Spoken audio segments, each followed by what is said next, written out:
کسی بھی صحیح حدیث سے ایک روایت ہے جو ذرا کمزور ہے، جس میں آتا ہے کہ ایک دفعہ نبی صلی اللہ علیہ وسلم نے فرض نماز کے بعد ہاتھ اٹھائے ہیں، مگر وہ روایت کمزور ہے، اور اگر اس کو صحیح مان بھی لیا جائے تو ایک دفعہ. سمجھ میں آ رہی بات؟ تو کتنی دفعہ؟ ایک دفعہ. اصول فقہ کی کتابوں میں لکھا ہوا ہے، چاروں مذاہب کی فقہ کی کتابوں میں، کہ حدیث اگر کوئی عمل کثرت سے کیا جاتا ہو اور اس کا نقل کرنے والا صرف ایک ہو تو یہ بات بھی حدیث میں شک پیدا کر دیتی ہے. ایک دفعہ اگر نبی صلی اللہ علیہ وسلم نے کیا ہے تو پتہ یہ چلا کہ اور وہ بھی اجتماعی نہیں، انفرادی طور پر. سمجھ میں آ رہی ہے بات؟ انفرادی طور پر. تو آپ بھی کبھی کبھار انفرادی طور پر رفع الیدین کر لیں. عام معمول اگر نبی کا نمازوں کے بعد، فرض نماز کے بعد ہاتھ اٹھا کر دعا کرنے کا ہوتا، چاہے اجتماعی یا انفرادی، تو اس کے نقل کرنے والے کثرت سے ہوتے. سمجھ میں آ رہی اس بارے میں؟ کیونکہ نماز کو تو بہت اہتمام اور اہمیت کے ساتھ احادیث میں بیان کیا گیا ہے، جبکہ ہم دیکھتے ہیں کہ حدیث کی کتابیں اس سے بالکل خاموش ہیں. سمجھ میں آ رہی بات؟ دوسرا مسئلہ، بعض حضرات یہ کہتے ہیں کہ بہت ساری حدیثیں ہیں جن میں آتا ہے کہ رسول اللہ صلی اللہ علیہ وسلم نے فرض نماز کے بعد دعا کی بہت ترغیب دی ہے، اور آپ نے فرمایا کہ سب سے زیادہ دعا قبول کس وقت ہوتی ہے؟ فرض نماز کے بعد. اس حدیث کا مطلب سمجھیں. جب بھی ایک حدیث کو بیان کیا جائے گا دوسری احادیث کو سامنے رکھ کر، خود نبی اور صحابہ نے اس حدیث پر کیسے عمل کیا ہے. ہم نبی کو دیکھتے ہیں کہ کہیں بھی نہیں کسی صحیح حدیث میں ملتا کہ نبی صلی اللہ علیہ وسلم کا یہ معمول تھا کہ آپ فرض نماز کے بعد ایسے دعا مانگتے تھے. خلفائے راشدین سے بھی کوئی روایت نہیں ملتی، نہ صحیح نہ ضعیف. بھائی دیکھو ہمارے ہاں تو یہ پابندی سے ہو رہا ہے نا پانچوں نمازوں میں ہر مسجد میں، اگر صحابہ میں بھی ایسا ہوتا تو کوئی ضعیف روایت تو ملتی نا صحابہ کرام سے، نہ صحیح ہے نہ ضعیف ہے. اور نبی سے بھی کوئی کثرت سے ایک روایت ہے، اس کی سند پہ بھی کیا ہے؟ ٹھیک ہے، بعض نے اس کو صحیح کہا، بعض نے ضعیف کہا، مگر وہ بھی متفق علیہ صحیح نہیں ہے. تو یہ کیسے ہو سکتا ہے کہ ایک عمل پابندی سے ہو رہا ہو اور اس کا نقل کرنے والا کوئی ہو ہی نہیں؟ تو اب ہم دیکھتے ہیں کہ جو حدیث میں آتا ہے فرض نماز کے بعد آپ صلی اللہ علیہ وسلم نے دعا کی ترغیب دی ہے، خود کیسے دعا مانگی ہے. تو ہم دیکھتے ہیں کہ نبی سے دوسری حدیثوں میں کیا ملتا ہے. آپ نے فرمایا جس نے فرض نماز کے بعد اللہم انت السلام پڑھا، کسی حدیث میں آتا ہے آپ نے فرمایا اللہم لا مانع لما اعطیت ولا معطی لما منعت ولا ينفع ذا الجد منک الجد. کسی میں آتا ہے جس نے فرض نماز کے بعد آیت الکرسی. خود آپ کا اپنا معمول بھی یہی. تو پتہ یہ چلا ان کلمات کو حدیث میں دعا سے تعبیر کیا جا رہا ہے. یہ وظائف ہیں. وظیفہ اس دعا کو کہتے ہیں جن کے یعنی لگے بندے کلمات ہوں، اس کو بھی دعا سے تعبیر کیا جاتا ہے. اس کی مثال ایسے ہے جیسے ہم کہتے ہیں افطار کی دعا، آذان کے بعد کی دعا، مسجد میں داخل ہونے کی دعا، مسجد سے باہر نکلنے کی دعا. تو وہ دعا کیا ہے؟ اللہم افتح لی ابواب رحمتک، مخصوص کلمات. اذان کے بعد کی دعا کیا ہے؟ اللہم رب هذه الدعوۃ التامہ. تو فرائض کے بعد جو دعا ہے وہ بھی کیا ہے؟ آیت الکرسی، اللہم انت السلام، اللہم لا مانع لما اعطیت. یہ کلمات، ان کلمات کو کیا کہا گیا ہے؟ بولو بھائی، دعا. اور ابن تیمیہ رحمہ اللہ کی رائے یہ ہے جو تفرد ہے کہ فرض نماز کے بعد سے مراد ہے جو اتحیات کے درود شریف کے بعد ہم دعا پڑھتے ہیں، رب اجعلنی مقیم الصلاۃ ربنا آتنا، جو کیونکہ حدیث میں آتا ہے دبور کل صلاۃ. تو دبر کا جو لفظ ہے عربی میں وہ بعد کے معنی میں بھی استعمال ہوتا ہے اور اینڈ کے معنی میں بھی. ابن تیمیہ رحمہ اللہ کہتے ہیں کہ جو ہم نماز کے آخر میں اتحیات پڑھتے ہیں، پھر درود شریف پڑھتے ہیں، اس کے بعد جو دعائیں کرتے ہیں نا، تو فرض نماز کے بعد سے مراد کیا ہے؟ یہ والی. لیکن یہ ان کا تفرد ہے. ہم کہتے ہیں ایسا نہیں بلکہ سلام کے بعد. مگر دعائیں کون سی؟ وہ جو منقول ہیں. یہاں تک میں سمجھا پایا اپنی بات؟ آگے چلیں. اور نبی صلی اللہ علیہ وسلم نے مختلف مواقع پر مختلف وظائف پڑھے ہیں فرض نماز کے بعد، کبھی آیت الکرسی، کبھی اللہم انت السلام. تو ہم یہ کہتے ہیں دوسری طرف حضرت عائشہ رضی اللہ تعالی عنہا کی حدیث ہے کہ آپ صلی اللہ علیہ وسلم فرض نماز کے بعد اللہم انت السلام کے بقدر بیٹھتے تھے اور پھر کھڑے ہو جایا کرتے تھے. ان دونوں حدیثوں کو ملا کے پتہ چلتا ہے کہ فرض نماز کے بعد جتنے وظائف منقول ہیں یہ سارے نہیں پڑھنے، کبھی کوئی اور کبھی کوئی. اہمیت چونکہ اللہم انت السلام کی زیادہ ہے اور وہ دائمی معمول رہا ہے نبی کا، جیسے حضرت عائشہ کی، تو اس کو ہم نے اہمیت دی. اور ہم کہتے ہیں کہ پھر آپ فوراً کھڑے ہو کر سنتوں میں مشغول ہو جائیں، باقی وظائف اور تسبیحات آپ پڑھیں سنتوں کے بعد. اس طرح تمام حدیثوں میں تطبیق. اور اہل حدیث حضرات یہ کہتے ہیں کہ نہیں, فرض نماز کے بعد ہی آپ تمام معمولات پورے کریں, اس کے بعد سنتیں پڑھیں. تو یہ علماء میں ایک اختلاف ہے. لیکن ہاتھ اٹھا کے دعا مانگیں جیسے ہمارے ہاں رائج ہے, یہ کہیں بھی نہیں ہے. حتیٰ کہ چاروں, یہ تو اب یعنی اہل حدیث میں بھی نہیں ہے, وہ تو سب کو پتا ہے نہیں ہے. یہ فقہ حنفی میں بھی نہیں ہے, فقہ شافی میں بھی نہیں ہے, فقہ مالکی میں بھی نہیں ہے, اور فقہ حنبلی میں بھی نہیں ہے. کیونکہ فقہ حنفی کی کتابیں بھی اس سے خالی, فقہ مالکیہ, شافعیہ, حنابلہ ان کی کتابیں بھی اس سے بالکل خالی. نہ صرف خالی بلکہ اس کے مخالف. فتاوی عالمگیریہ فقہ حنفی کی کتاب ہے نا, اس میں لکھا ہے کہ امام کو چاہیے کہ سلام پھیرنے کے بعد اللہم انت السلام کے بقدر بیٹھے اور اس کے بعد کھڑا ہو جائے. یہ کہیں بھی نہیں لکھا کہ اس میں کیا کرے, اجتماعی دعا مانگے یا انفرادی دعا مانگے, کہیں بھی نہیں لکھا ہوا, بلکہ اس کے خلاف لکھا ہوا ہے. تو اس لیے یہ فقہ حنفی میں بھی نہیں ہے. ہاں یہ ہمارے اکابر میں ایک چیز رائج ہو گئی ہے, ہمارے بزرگوں میں, جو ہندوستان میں بہت تیزی سے, بولو بھائی, پھیل گئی. جب رائج ہو گئی تو حضرت مفتی محمد شفیع صاحب رحمہ اللہ تعالیٰ کا اجتماعی دعا پر ایک رسالہ ہے, مفتی اعظم جو تھے, انہوں نے فرمایا کہ اب اس کو ایک دم ختم کرنے میں کیا ہے, آیا کہ اس لیے کسی مسجد میں اگر یہ دعا مانگی جا رہی ہے تو ختم کرنے پر اصرار نہ کیا جائے, کیونکہ فی نفسی ہی تو دعا کا موقع ہے نا فرض کے بعد. بھائی فی نفسی ہی حدیث میں آتا ہے کہ فرائض کے بعد دعا قبول ہوتی ہے, اس کی یہ کیفیت نہیں ہے.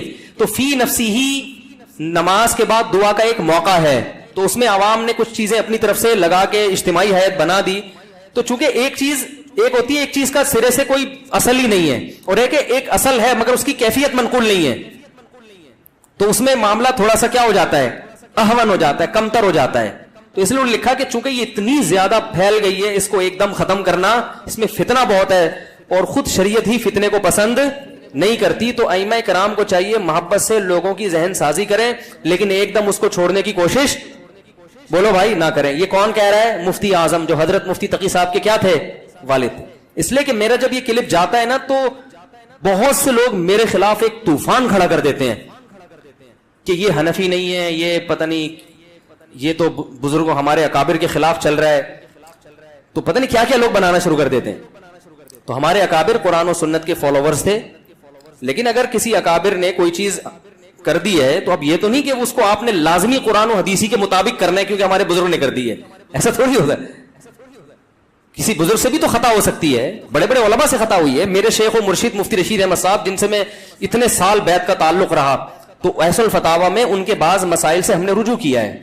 ہم نے کہا یہ حضرت کی رائے تھی مگر ہم اس سے متفق, بولو بھائی, نہیں ہے. تو اب کس کا یہ مطلب کہ ہم اکابر کو نہیں مانتے, اور ہمارے شیخ نے بعض چیزوں میں اپنے شیخ سے اختلاف کیا ہے.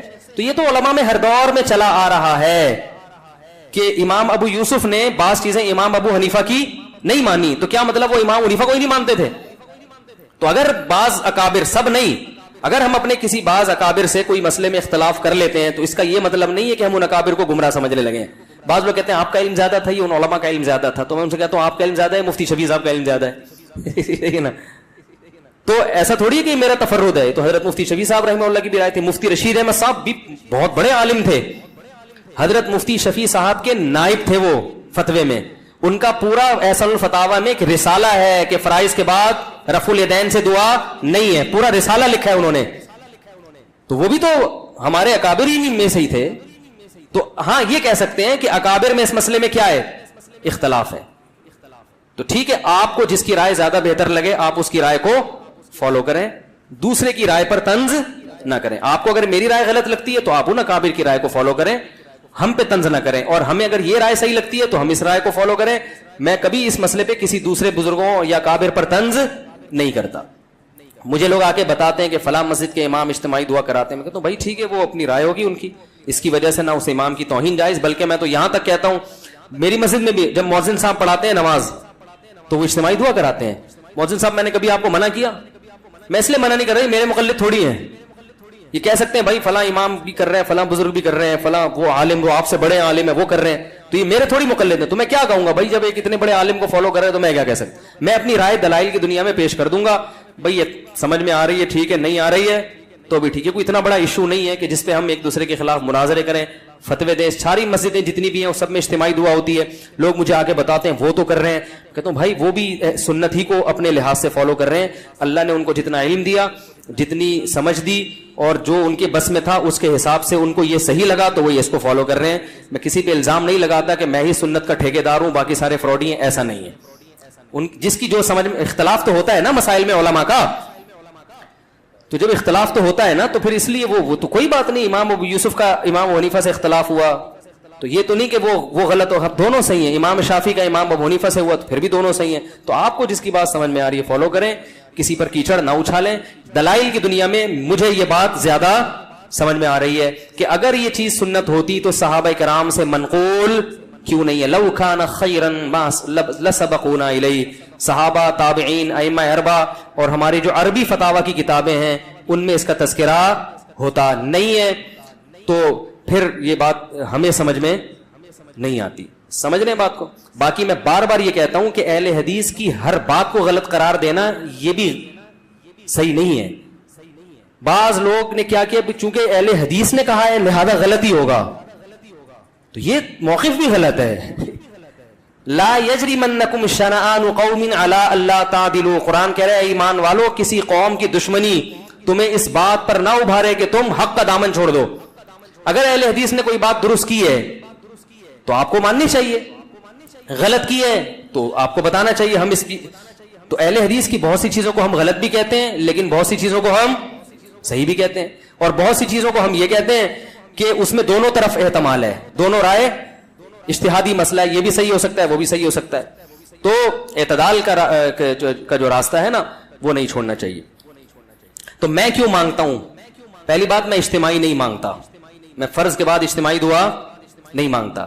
میں اللہم انت السلام پڑھتا ہوں صرف, اور رفع الیدین ہلکا سا کرتا ہوں کیونکہ لوگوں میں تحمل نہیں ہے. اگر میں نے یہ بھی نہیں کیا تو اگلی نماز میں پبلک شارٹ کر دے گی مجھے.